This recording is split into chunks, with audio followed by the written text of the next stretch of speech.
What's going on, YouTube? It's your boy, Mr. Info 5000. And I'm going to react to a video by the brother Oshay Duke Jackson. This brother is prolific. He has my respect. Um, we don't agree on a lot of stuff, but that doesn't mean anything. Me and my mom don't agree on most things, so it's not a big deal. Um, but this brother is prolific. I respect what O'Shea does. We're gonna react to this video. It's called Jason Whitlock Hates on Deion Sanders and Instantly Regrets It. So let's see what the brother O'Shea is talking about.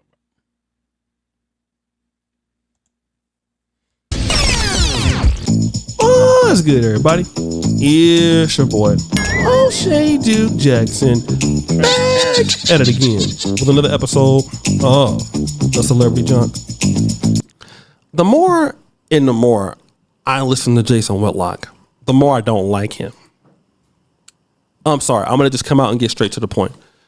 He might be somewhat of a decent sportscaster, but damn, I mean, Jason Whitlock is...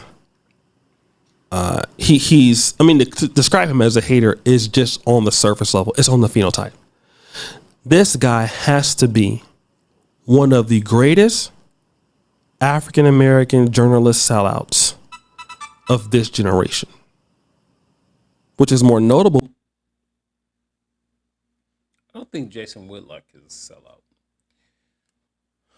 I think Jason Whitlock he's pushing this agenda to want us to move on past color because it has been used as such a crutch for a long time. And as black folks, we way better than that. But we know color is an issue. Well, because he's over at The Blaze. We all know what The Blaze is about.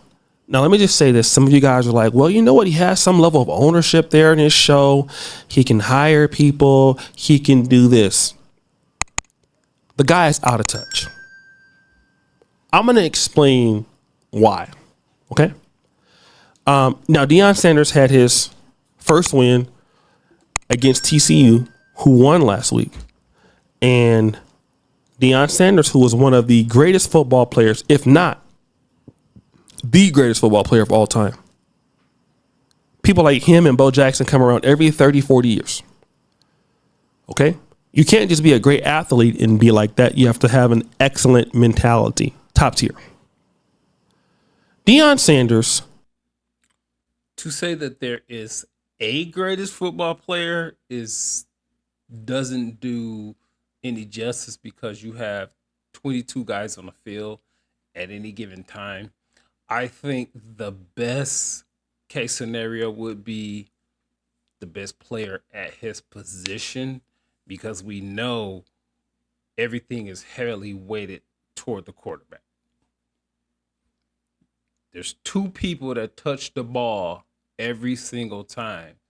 That's the center and a quarterback. The center will never be touted as the greatest player, but the quarterback most likely would be. So in football, the greatest player of all time, to me, that just doesn't exist because it's too subject, is open to subject and too much debate. There's never going to be a greatest player of any sport, of anything, really, but especially in football when you have 22 different players.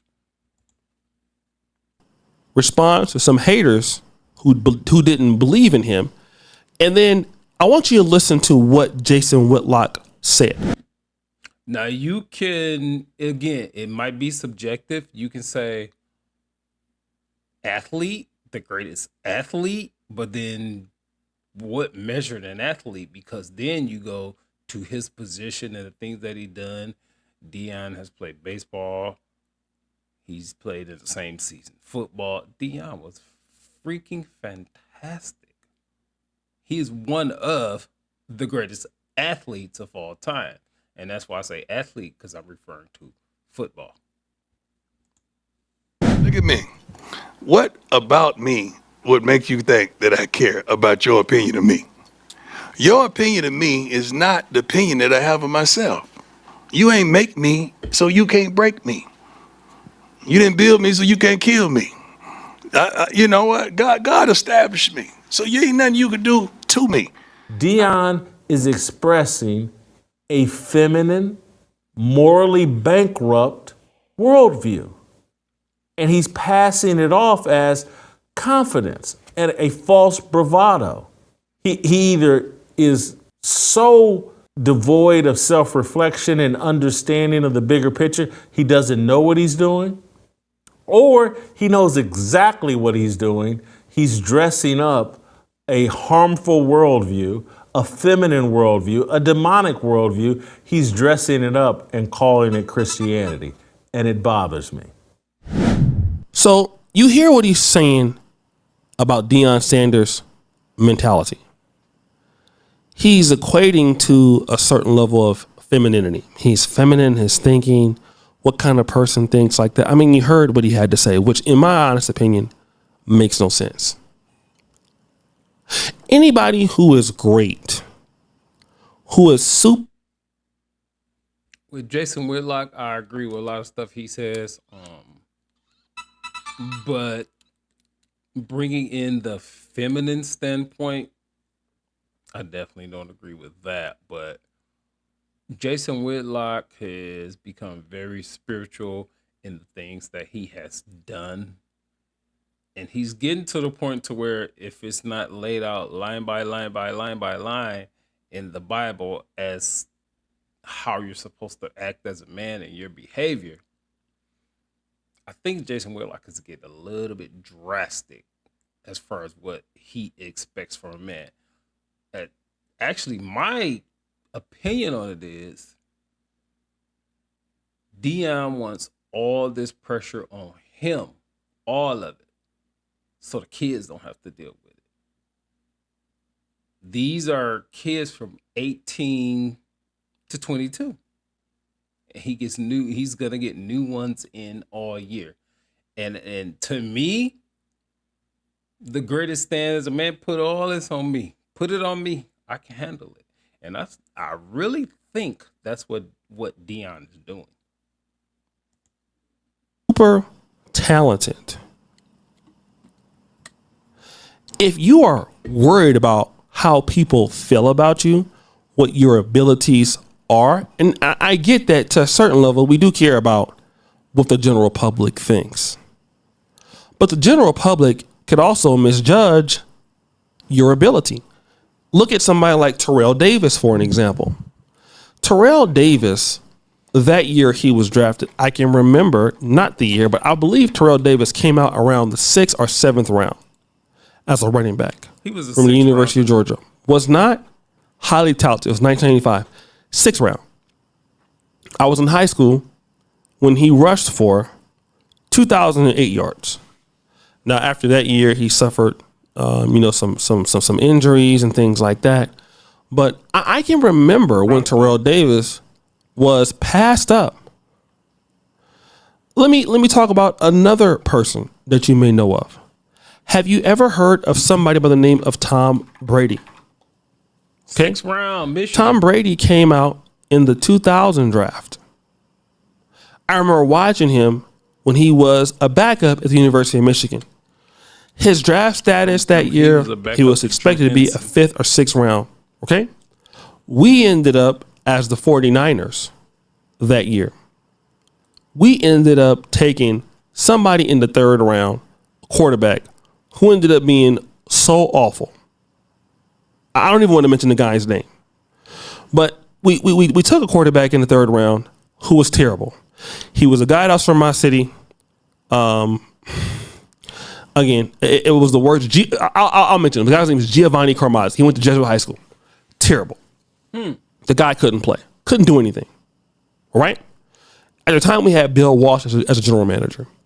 We had the opportunity to draft Tom Brady. We didn't. Would have changed our franchise forever. Long story short, the rest is history. I mean, to be fair, who's excited about a projected 6th round draft pick? You don't do too much. You don't put too much energy into a 6th-round draft pick, which Tom Brady was. That just doesn't make much sense. If you are in charge of an organization as your general manager or anything like that, and you miss on a 6th-round draft pick, you probably should be able to sleep pretty good at night. That's why you have 1st-rounders, 2nd-rounders, 3rd-rounders, 4th-rounders, 5th-rounders, 6th-rounders.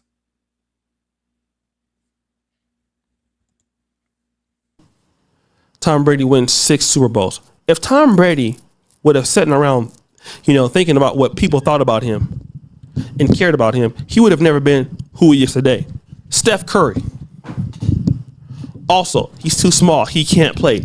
Michael Jordan, draft status. He can't make a mid-range shot. In order to be successful in life, you just can't care about what somebody's ability is. How is that feminine when you are a producer? The guy is a Hall of Famer. Jason Whitlock, he went and literally built Jackson State into a worldwide competitor in college sports. With that same mentality, nobody believed he can do it. He went to Jackson State. He did it. He's doing it at Colorado. And his attitude towards haters is just that. But now somehow. By the way, he did all these great things at Jackson State.